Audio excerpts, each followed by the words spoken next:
Hi friends, welcome back to my channel. கிச்சனில் நம்ம செய்யக்கூடிய ஒவ்வொரு வேலைகளையும் பாதியாக குறைச்சி ரொம்ப ஈஸியாக செய்யறதுக்கு தேவையான முக்கியமான கிச்சன் டிப்ஸை இந்த வீடியோவில் பார்க்க போகிறோம். ஸோ பார்க்குறதுக்கு முன்னாடி நம்முடைய சேனலை இன்னும் நீங்கள் சப்ஸ்கிரைப் பண்ணாமல் பார்த்துட்ருக்கீங்கன்னா மறக்காமல் சப்ஸ்கிரைப் பண்ணிக்கோங்க. கூடவே இருக்கிற பெல் ஐக்கனையும் கிளிக் பண்ணிக்கோங்க. அப்போ தான் வீடியோஸ் போடும்போது உங்களுக்கு நோட்டிஃபிகேஷன் வரும், நீங்கள் மிஸ் பண்ணாமல் பார்க்கலாம். ஃபர்ஸ்ட் டிப் என்னென்னு பார்க்கலாம். இந்த மாதிரி நல்ல நீளமாக அகலமான ஒரு பாக்ஸில் கொஞ்சமாக அரிசி எடுத்துக்கோங்க. ஏதாவது பழைய அரிசி இருந்துச்சு அப்படின்னா எடுத்துக்கோங்க. அப்படி இல்லைனா ரேஷன் அரிசி இருந்துச்சு அப்படின்னா அது கொஞ்சமாக எடுத்துக்கோங்க. இப்போது நான் முட்டை தான் எடுத்துருக்கிறேன். முட்டைகளில் இந்த மாதிரி அரிசி பாக்ஸில் வச்சோம் அப்படின்னா கெட்டு போகாமல் இருக்கும். அதே சமயத்தில் உடஞ்சி போகாமையும் இருக்கும். கூர்மையான பகுதியை அடிப்பகுதியிலையும் அகலமாக இருக்கிறத மேல் நோக்கியும் இருக்கிற மாதிரி வச்சுக்கோங்க. இப்போ புதுசாக முட்டையெல்லாம் வாங்குகிறோம் அப்படின்னா அந்த பாக்ஸ்லேருந்து பழைய முட்டையை நம்ம தனியாக எடுத்து வைப்போம். சாதாரண பாத்திரத்தில் வச்சோம் அப்படின்னா உடஞ்சி போகிறதுக்கு சான்ஸ் இருக்குது. இந்த மாதிரி அரிசியில் வைக்கும் போது உடஞ்சி போகாது. அதே மாதிரி கெட்டு போகாமையும் இருக்கும். அதிகமான குவான்டிட்டியில் நம்ம முட்டைகள்லாம் வாங்கி வைக்கிறோம் அப்படின்னா அதை பத்திரப்படுத்தி வைக்கிறதுக்கு இந்த டிப்ஸ் கண்டிப்பாக ரொம்பவே யூஸ்ஃபுல்லாக இருக்கும். அதே மாதிரி கெட்டு போகாமல் ரொம்ப நாளைக்கு வச்சு யூஸ் பண்ணிக்கலாம். அதே மாதிரி உடஞ்சி போகாமையும் இருக்கும். ஸோ கண்டிப்பாக ட்ரை பண்ணி பாருங்கள். அடுத்த டிப் என்னென்னு பார்க்கலாம். மழைக்காலம் பனிக்காலம்னு மாறி மாறி வர்றதுனால உப்பெல்லாம் வாங்கி வைக்கிறோம் அப்படின்னா ஒரு மாதிரி நீர்த்து போன மாதிரி ஆகிடும். அதுலேயும் இந்த கல் உப்புலாம் வாங்கி வைக்கிறீங்க அப்படின்னா நம்ம என்ன தான் கண்ணாடி பாட்டிலையோ ஜாடிலையும் போட்டு வச்சுருந்தாலும் கொஞ்சம் லைட்டாக ஈரத்தன்மையோடு இருக்கும். உப்புடைய அந்த ஈரப்பதத்தை உறிஞ்சறதுக்கு இந்த மாதிரி ஸ்டிக் ஏதாவது இருந்துச்சு அப்படின்னா இது உள்ளே இந்த மாதிரி போட்டு விட்டுக்கோங்க. ஐஸ்கிரீம் ஸ்டிக்கோ இல்லை ஏதாவது ஒரு ஸ்டிக் இருந்துச்சு அப்படின்னா டூத் ஸ்டிக் கூட நீங்கள் யூஸ் பண்ணிக்கலாம். இந்த மாதிரி போட்டுட்டு மூடி வச்சோம் அப்படின்னா இதில் இருக்கிற அந்த ஈரத்தன்மையை அப்படியே அந்த குச்சி எல்லாமே அப்சர்வ் பண்ணிக்கும். ஸோ ரொம்பவே யூஸ்ஃபுல்லாக இருக்கும். கண்டிப்பாக ட்ரை பண்ணி பாருங்கள். உப்பு, ஊறுகாய் இந்த மாதிரி பொருட்கள்லாம் பார்த்திங்கன்னா கண்டிப்பாக கண்ணாடி பாட்டில் அப்படி இல்லைனா ஜாடியில் தான் நம்ம போட்டு வச்சு ஸ்டோர் பண்ணணும். பிளாஸ்டிக் பாக்ஸ்லாம் போட்டு ஸ்டோர் பண்ணவே கூடாது. ஸோ கண்டிப்பாக இந்த டிப் ரொம்பவே யூஸ்ஃபுல்லாக இருக்கும். ட்ரை பண்ணி பாருங்கள்.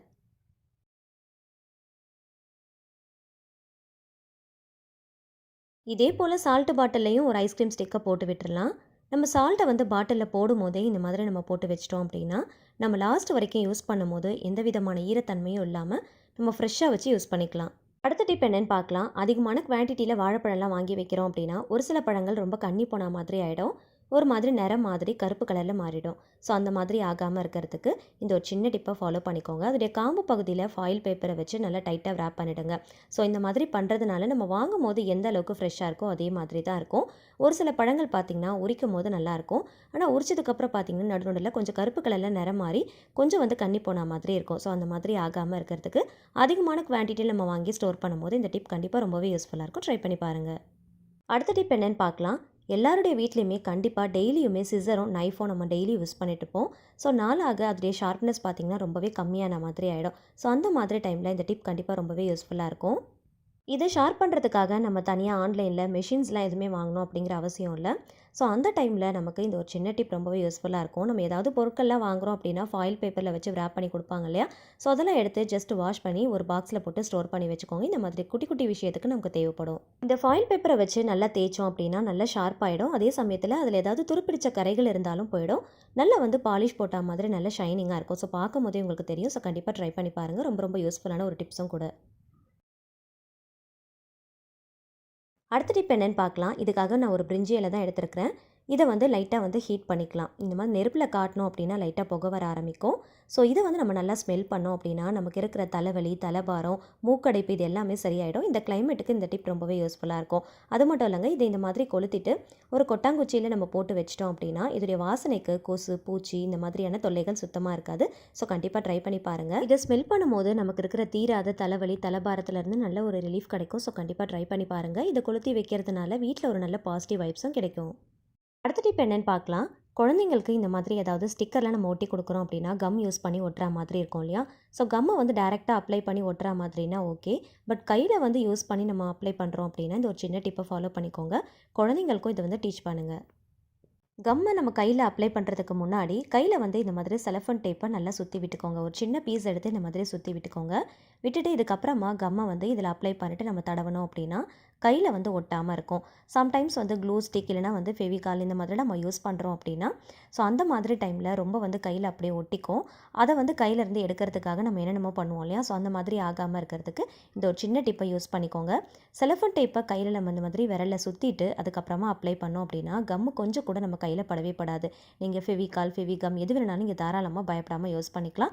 குழந்தைங்களுக்கும் இதை கற்றுக் கொடுங்க. ரொம்பவே யூஸ்ஃபுல்லாக இருக்கும். கண்டிப்பாக ட்ரை பண்ணி பாருங்கள். அதுக்கப்புறம் ஒட்டி முடிஞ்சதுக்கப்புறமா இந்த செலஃபன் டேப்பை நம்ம நம்ம ரொம்ப ஈஸியாக ரிமூவ் பண்ணிடலாம். நமக்கு நம்மளுடைய விரலை வந்து க்ளீன் பண்ணுற வேலை ரொம்பவே மிச்சமாகும். ஸோ கண்டிப்பாக ட்ரை பண்ணி பாருங்கள். சம்டைம்ஸ் க்ளூலாம் நம்ம யூஸ் பண்ணுறோம் அப்படின்னா ஃபிங்கர்ஸில் வந்து அப்ளை பண்ணிவிட்டு நம்ம தடவும் போது நம்மளே அறியாமல் 2 கையும் வந்து ஒட்டிருச்சு அப்படின்னா நல்லா வந்து அப்படியே வந்து க்ரிப்பாக பிடிச்சிக்கும். ஸோ அதை வந்து தனியாக நம்ம பிரித்து எடுக்கிறது ரொம்ப கஷ்டமாக இருக்கும். ஸோ அந்த மாதிரி டைமில் ரொம்ப சேஃபாக யூஸ் பண்ணுறதுக்கு கண்டிப்பாக இந்த டிப் ரொம்ப ரொம்ப யூஸ்ஃபுல்லாக இருக்கும். நம்மளோட வேலையும் ரொம்ப ஈஸியாக முடிஞ்சிடும். ஸோ கண்டிப்பாக ட்ரை பண்ணி பாருங்கள். அடுத்து ஒரு முக்கியமான டிப்ஸ் தான் பார்க்க போகிறோம். ஸோ வீடியோவை ஸ்கிப் பண்ணாமல் பாருங்கள். அதிகமான குவான்டிட்டியில் நீங்கள் பூண்டெல்லாம் வாங்கி உரிக்கிறீங்க அப்படின்னா கண்டிப்பாக இந்த டிப் ரொம்பவே யூஸ்ஃபுல்லாக இருக்கும். கஷ்டப்படாமல் பூண்டு உரிக்கிறதுக்கு ரொம்பவே சூப்பரான ஒரு டிப்ஸ் இந்த வீடியோவில் நான் ஷேர் பண்ணியிருக்கிறேன். ஸோ ஃபஸ்ட்டு வந்து பூண்டில் மேலால் இந்த மாதிரி தொலி மாதிரி இருக்கும் இல்லையா? ஸோ அதை வந்து ஃபஸ்ட்டு நம்ம பிரித்து எடுத்துடலாம். அப்புறம் இந்த பூண்டு பல்லை நம்ம தனித்தனியாக பிரித்து எடுத்துக்கலாம். பூண்டு உரிக்கிறது கண்டிப்பாக எல்லாருக்குமே ரொம்ப கஷ்டமான விஷயமா இருக்கும். அதுலேயும் பெரிய பூண்டாக இருந்தால் கூட ரொம்ப ஈஸியாக உரிச்சிடலாம். குட்டி குட்டியாக பூண்டெல்லாம் வாங்குகிறோம் அப்படின்னா கண்டிப்பாக இந்த டிப் நீங்கள் ட்ரை பண்ணி பாருங்கள். கை வலிக்காமல் கஷ்டப்படாமல் கொஞ்ச நேரத்துலேயே நம்ம எல்லா பூண்டையும் உரிச்சு எடுத்துடலாம். நீங்கள் கிலோ கணக்கில் வாங்கி வச்சுருந்தாலும் கவலையே இல்லைங்க. உங்கள் வீட்டில் எந்த ஃபங்க்ஷன்னாலும் ஜிஞ்சர் கார்லிக் பேஸ்ட் நீங்கள் வெளியில் வாங்கணுன்ற அவசியமே இருக்காது. ஸோ வீட்லேயே நம்ம ரெடி பண்ணிக்கலாம். ஃபஸ்ட்டு பூண்டு பல்ல இந்த மாதிரி தனித்தனியாக பிரித்து எடுத்துக்கோங்க. இதுக்காக நான் ஒரு ஸ்டீமர் பிளேட்டு தான் எடுத்துருக்கிறேன். இந்த மாதிரி பிளேட் இல்லை அப்படின்னா இட்லி பாத்திரம் இருந்துச்சு அப்படின்னா அதில் இருக்கிற பிளேட் கூட நீங்கள் எடுத்து வச்சுக்கலாம். ஸோ மொத்த பூண்டையும் இந்த பிளேட்டில் ஃபஸ்ட்டு அடுக்கி வச்சிடலாம்.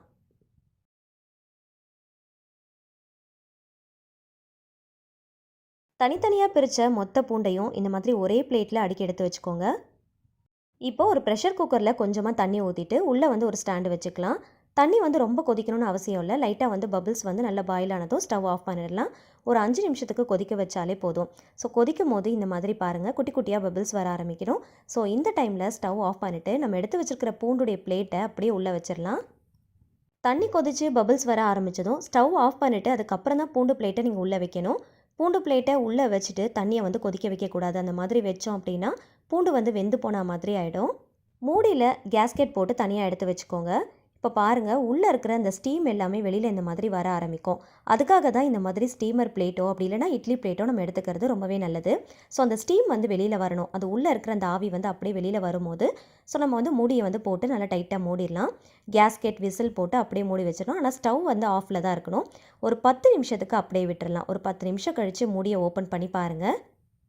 உள்ளே இருக்கிற அந்த ஸ்டீம் எல்லாமே நல்லா வெளியில் வர ஆரம்பிக்கும். அந்த பூண்டு தோலெல்லாம் பார்த்திங்கன்னா அப்படியே தன்னால் உறிஞ்சி நிற்கும். ஸோ நமக்கு வந்து பூண்டை உரிக்கிறது ரொம்பவே ஈஸியாக இருக்கும். ஒரு 10 நிமிஷம் விட்டாலே போதும். ரொம்ப ஈஸியாக நம்ம உரிச்சு எடுத்துடலாம். இது வந்து பார்த்திங்கன்னா அந்த பூண்டுக்கு மேலே குட்டி குட்டியாக தண்ணி வந்து பபிள்ஸ் மாதிரி இருக்குது பாருங்கள்.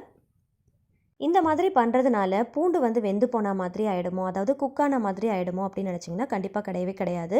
ஸோ நம்ம வந்து இதை குக் பண்ணலை. ஸ்டவ் வந்து ஆஃபில் இருக்கும் போது உள்ளே வந்து லைட்டாக வந்து நம்ம ஸ்டீம் தான் பண்ணியிருக்கிறோம். ஸோ பூண்டு தோலெல்லாம் பாருங்கள் லைட்டாக வந்து அப்படியே உறிஞ்சு நிற்கும். ஸோ நமக்கு வந்து எடுக்கிறது ரொம்ப ரொம்ப ஈஸியாக இருக்கும். பூண்டை இப்போ நான் உங்களுக்கு ஜூம் பண்ணி காட்டுறேன் பாருங்கள். பச்சையாக நம்ம பூண்டை உரிக்கும் போது எப்படி இருக்குமோ அதே மாதிரி தான் இருக்கும். பாயில் பண்ண மாதிரி சுத்தமாக இருக்கவே இருக்காது.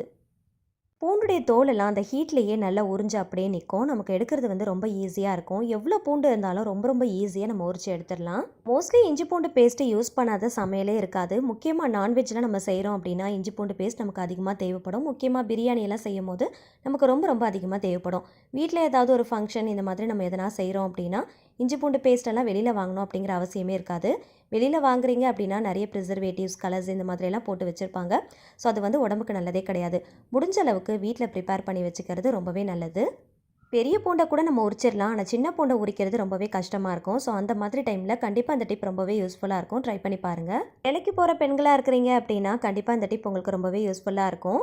ஒரு டைம் நீங்கள் ப்ரிப்பேர் பண்ணி வச்சிட்டிங்க அப்படின்னா மார்னிங் வந்து சமைக்கும் போது உங்களுக்கு ரொம்பவே ஈஸியாக இருக்கும். சில பேர் பார்த்தீங்கன்னா அப்பப்போ அந்த இஞ்சி பூண்டு பேஸ்ட்லாம் ரெடி பண்ணி வச்சுப்பாங்க. அந்த மாதிரி இல்லாமல் ஒரே டைம் நீங்கள் ரெடி பண்ணி வச்சுக்கலாம். 2 வீக்ஸ் ஒன்ஸ் நீங்கள் ரெடி பண்ணி வச்சிட்டிங்க அப்படின்னா கண்டிப்பாக இந்த டிப் உங்களுக்கு ரொம்பவே யூஸ்ஃபுல்லாக இருக்கும். ட்ரை பண்ணி பாருங்கள். ஆல்ரெடி பூண்டு உரிக்கிறதுக்கு நிறைய டிப்ஸ் நிறைய வீடியோவில் நான் ஷேர் பண்ணியிருக்கிறேன். ஸோ அதெல்லாம் டைம் கிடைக்கும் போது செக் பண்ணி பாருங்கள். அதுவுமே ரொம்ப யூஸ்ஃபுல்லாக இருக்கும். அதை விட ரொம்பவே பெஸ்ட்டான டிப்ஸும் கூட இது. ஸோ இதையும் நீங்கள் ட்ரை பண்ணி பாருங்கள். ஆல்ரெடி நம்ம சேனலில் ஒரு வீடியோ இருக்குது. ஸோ கண்டிப்பாக அதை செக் பண்ணி பாருங்கள். ரொம்ப ரொம்ப யூஸ்ஃபுல்லாக இருக்கும். இஞ்சி பூண்டு பேஸ்ட்டை கரெக்டான குவான்டிட்டியில் எப்படி பதமாக நிறம் மாறாமல் கெட்டு போகாமல் அரைக்கலாம், எப்படி ஸ்டோர் பண்ணலாம் அப்படிங்கிறத ஒரு டீட்டெயில்டாக வீடியோவில் ஷேர் பண்ணியிருக்கேன். ஸோ அந்த வீடியோவை கண்டிப்பாக செக் பண்ணி பாருங்கள். தேவைப்படுறவங்க கமெண்ட்ஸில் கேளுங்க. கண்டிப்பாக டிஸ்கிரிப்ஷனில் நான் மென்ஷன் பண்ணுறேன். பெரிய பூண்டாக இருந்தாலும் சரி, சின்ன பூண்டாக இருந்தாலும் சரி, இந்த ஒரு சின்ன டிப்பை ஃபாலோ பண்ணிக்கோங்க. எவ்வளோ பூண்டாக இருந்தாலும் ரொம்ப ஈஸியாக நிமிஷத்தில் உரிச்சு எடுத்துடலாம். கை வலிக்காமல் கஷ்டப்படாமல் ரொம்ப ஈஸியாக உரிக்கிறதுக்கு கண்டிப்பாக இந்த டிப் ரொம்ப ரொம்ப யூஸ்ஃபுல்லாக இருக்கும். ட்ரை பண்ணி பாருங்கள். இந்த வீடியோ கொஞ்சம் லென்த்தியாக இருக்கிற மாதிரி தான் இருந்திருக்கும். ஏன்னா உங்களுக்கு நான் டீட்டெயிலாக சொல்லியிருக்கிறேன், டீட்டெயிலாக காட்டியிருக்கிறேன். அப்போ தான் உங்களுக்கு இந்த வீடியோ ரொம்பவே யூஸ்ஃபுல்லாக இருக்கும் இல்லையா? ஸோ எந்த அளவுக்கு இது ரொம்ப ஈஸியாக நான் உரிச்சேன் அப்படிங்கிறத உங்களுக்கு காட்டணுன்றதுக்காக தான் இவ்வளோ டீட்டெயிலாக நான் காட்டியிருக்கிறேன். ஸ்டார்டிங்லேருந்து இந்த வீடியோவில் நீங்கள் பார்த்துருப்பீங்க, பூண்டுடைய தோல் எல்லாம் தானால உறிஞ்சு தான் இருந்துச்சு. நான் ரொம்ப ஈஸியாக பீல் பண்ணி எடுத்துட்டேன். மிச்சம் இருக்கிற பூண்டை இந்த மாதிரி கையால் லைட்டாக வந்து அழுத்தி விட்டோம் அப்படின்னா அதோட ஸ்கின் எல்லாம் பார்த்திங்கன்னா ஈஸியாக உறிஞ்சிரும். நமக்கு பீல் பண்ணி எடுக்கிறது ரொம்பவே ஈஸியாக இருக்கும். இந்த மாதிரி பண்ணதுனால பூண்டு வந்து பாருங்கள், கொஞ்சம் கூட வெந்து போன மாதிரி இருக்கவே இருக்காது. ஸோ பச்சை பூண்டு மாதிரி அப்படியே தான் இருக்கும். ரொம்ப ஈஸியாக நம்ம உரிச்சு எடுத்துடலாம். அதிகமான குவான்டிட்டியில் நீங்கள் உரிச்சு எடுக்கிறீங்க அப்படின்னா குட்டி குட்டி பூண்டாக இருந்தாலும் நீங்கள் ட்ரை பண்ணி பார்க்கலாம். ரொம்ப ரொம்ப யூஸ்ஃபுல்லாக இருக்கும், ரொம்ப ஈஸியாக இருக்கும். கஷ்டப்படாமல் நீங்கள் எவ்வளோ பூண்டு வேணாலும் உரிச்சு வச்சுக்கலாம். முக்கியமாக வேலைக்கு போகிற பெண்களுக்கு இந்த டிப் ரொம்பவே யூஸ்ஃபுல்லாக இருக்கும். ட்ரை பண்ணி பார்த்துட்டு மறக்காமல் ஃபீட்பேக்கில் ஷேர் பண்ணுங்கள். இந்த வீடியோ உங்களுக்கு ரொம்பவே யூஸ்ஃபுல்லாக இருக்கும்னு நினைக்கிறேன். வீடியோ பிடிச்சிருந்துச்சுன்னா மறக்காமல் லைக் பண்ணுங்கள். உங்களுக்கு தெரிஞ்ச எல்லார் கூடயுமே ஷேர் பண்ணிக்கோங்க. ஆல்ரெடி நம்ம சேனலில் நிறைய யூஸ்ஃபுல்லான டிப்ஸ் அண்ட் ட்ரிக்ஸ்லாம் வீடியோவாக ஷேர் பண்ணியிருக்கேன். ஸோ டைம் கிடைக்கும் போது கண்டிப்பாக செக் பண்ணி பாருங்கள். இன்னும் இன்ட்ரெஸ்டிங்கான நிறைய டிப்ஸ் தெரிஞ்சுக்க நம்ம சேனலை மறக்காமல் சப்ஸ்கிரைப் பண்ணிட்டு தொடர்ந்து சப்போர்ட் பண்ணுங்கள். இதே போல் யூஸ்ஃபுல்லான இன்ட்ரெஸ்டிங்கான வீடியோவில் அகைன் நம்ம மீட் பண்ணலாம். Thank you so much. கீப் வாட்சிங்.